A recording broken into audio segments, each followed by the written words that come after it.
Hello dudes and welcome back to the bands. It's been a minute, hasn't it? But good news, it seems like the medical trips are finally over, so it's finally time to get back to this shit. And with that said, it's Monday, the beginning of the week, so it's time for our first What's Happening in Fashion this week, so let's just get right into it. And first up, we have our headlines for the day. And first up, in some of the bigger news in streetwear in the last week, is that Bape, a bathing ape, has reopened their LA location. Well, kind of. What I mean by that is that if you're familiar with Bape from when they used to be in LA, they were on Melrose before as well. And although they are back once again on Melrose, they're in a new location. And in all honesty, even though I know that a lot of the younger generation isn't a huge fan of Bape, and a lot of the older generation really isn't either, especially after the departure of Nigo, I'm still really happy to see a Bape store back in LA. I think it's going to do really well with the demographic. I think with the resurgence of streetwear we've been seeing over the last year or so, it's a good fit, and I do wish them the best of luck. With that said, I do have to say I really enjoy how the new store looks. I still personally prefer the look of the old store. I think that felt a lot more Bape than the new store. I feel like the new store is just trying to compete with, any other modern streetwear store. But it still looks very nice overall. But with that said, on the other hand, the new LA collection that's coming along with this store, not not a good look in my opinion. Like, in all honesty, there is a piece or two, but literally only a piece or two, that in my opinion are even worth picking up. And the majority of it is just very boring and very lame and very, very underdesigned for what Bape has done in the past. So hopefully they can fix that in the future. But then again, I mean, it's modern Bape, so what can you do? And moving on to our second headline of the day, Opening Ceremony has hinted that they will be showing their next collection at Disneyland in the beginning week of March. And honestly, I can't help but be a little bit enthusiastic about this, just because Opening Ceremony usually does pretty interesting pieces, and if this is going to be an extension of what could turn into a possible Disney collaboration, I'm definitely a fan, but only time will tell, and at the very least, I can say that I'm looking forward to it. Alright, and with that, let's move on to our art stories for the day. And first up, Juxtapose put up a new gallery of some of the images from Inti's new solo exhibit in Paris, and all I gotta say is these paintings are just absolutely gorgeous. Like, fantastic use of color, fantastic use of patterns and designs, and just the models themselves are very cool overall. If you do consider yourself a fan of bold and bright colors and things that really do or really could be used in a fashion sense, I would definitely check this out. Very interesting photos and images overall. Then some new images were posted of Michael Dumontier and Neil Farber's new exhibit that is now going on at the Richard Heller Gallery in Los Angeles. And although personally not for me, I do think that these art pieces, along with the minimalist text that's with them, feels very modern art, feels very modern fashion, and I could definitely see a couple of these pieces being screen printed onto some t-shirts for some smaller brand, if not now, in the very near future, excuse me. But at the very least, if you're into that sort of thing, I would definitely check that out. And if you happen to be in LA until mid-March, maybe even go see it. Maybe these pieces are a little bit more interesting in person. And lastly, some new images were posted of Elian Chali's new work. And once again, although not for everybody, these kind of very bold, very bright, very minimalist pieces, in my opinion, work out very well, even if they are on the borderline of being art at all. But at the very least, if you do consider yourself a fan of brighter pieces, more minimalistic pieces, more geometric pieces, I would definitely check out some of the photos here. Pretty interesting overall.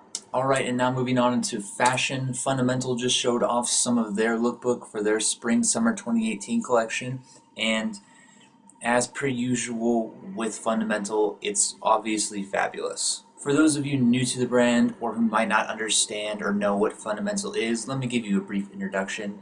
First off, this brand is spelled FDMTL, but it does stand for Fundamental. They are a Japanese brand known for a lot of really nice patchwork denim pieces, and in my opinion, best way to describe them would be a more clean, more simple, but still very technical Capital. And if you don't know what Capital is, I would definitely check out that brand too. But going back to the pieces here at hand, definitely some very nice highlights here.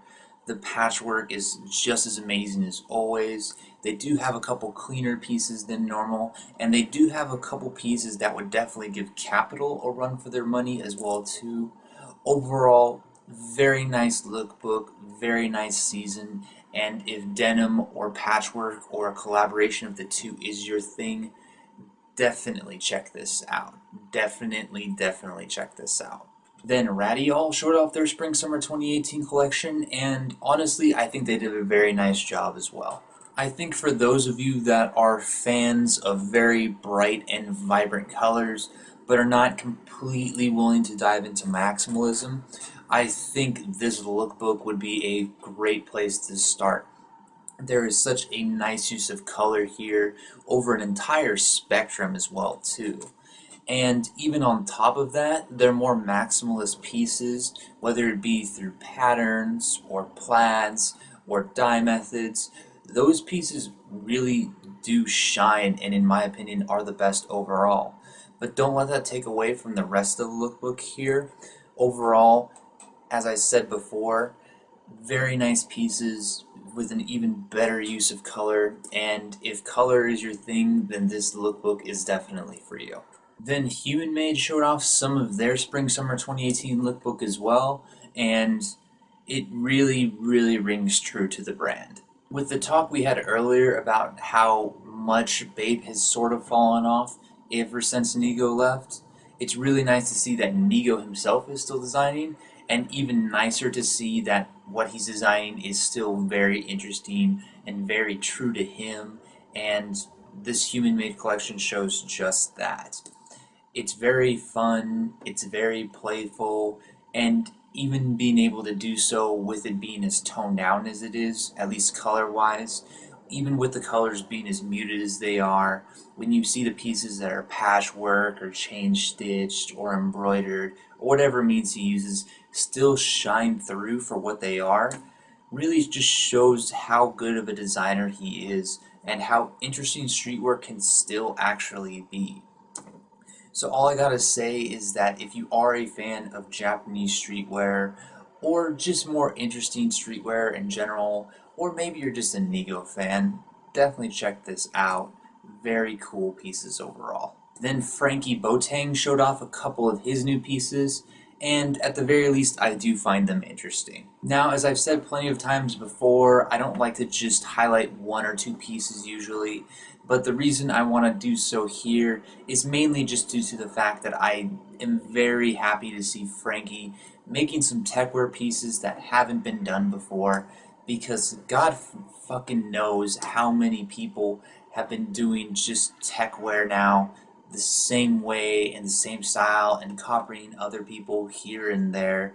And even though you can see that this is obviously designed to be techwear influenced, it does feel a little bit different, and at the very least I have to give him a shout out for that.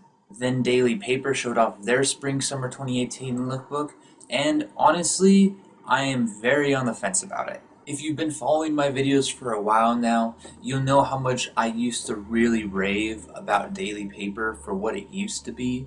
But after this last season, they seem to change a little bit. Not necessarily for the worse, but definitely for the different. And they started going from what they were known for as being this kind of African-inspired, interesting interesting athletic wear inspired brand to something a little bit more hood by air. And it seems like they've decided to continue that progression towards that image in this lookbook. And on top of that, it does feel, as I said, very hood by air inspired, very a cold wall meets neon colors inspired. And in all honesty, I can't really say I'm a fan of it. It feels like it's obviously already been done before. I mean, sans the amount of color they used. But I don't feel like a lot of these ideas are really new or really as exciting or really as different as the brand used to be. So, at the very least, I'm a little disappointed, but I guess we'll have to wait at least one more season before I can really put down this brand to being something that it no longer is or a shadow of what it once was. Alright, and let's move on to our articles for the day.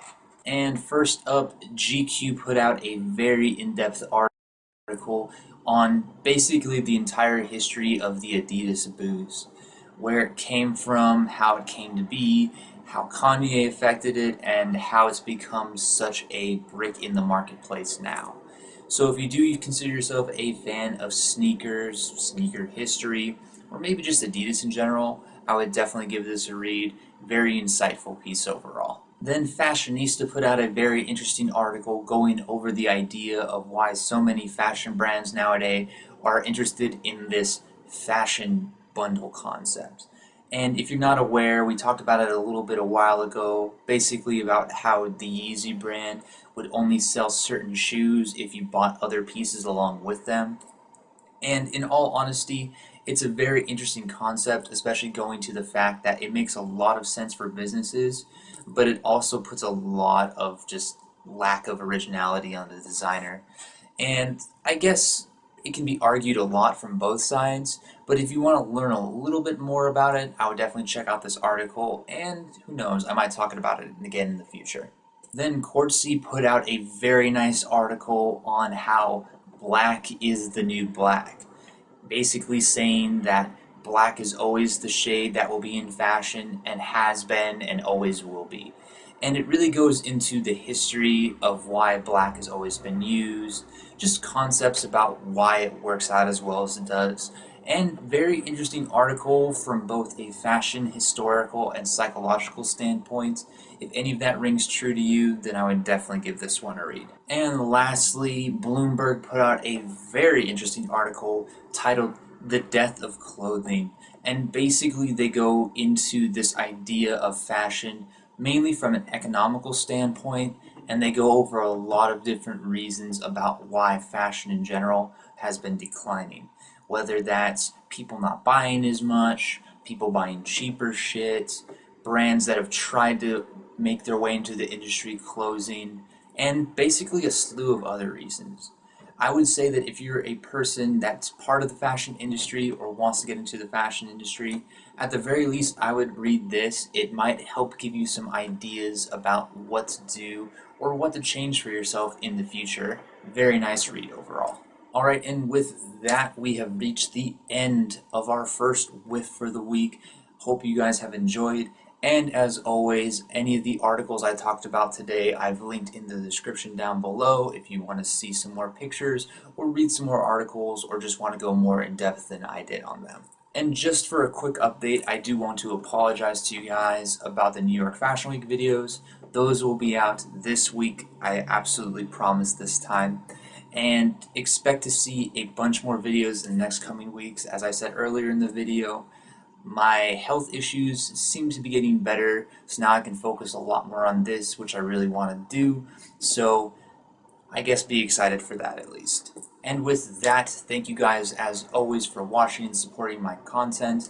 If you have any questions, comments, concerns, or just want to talk fashion in general, feel free to leave a comment down below. Hope you guys have a good couple of days, and as always, until next time.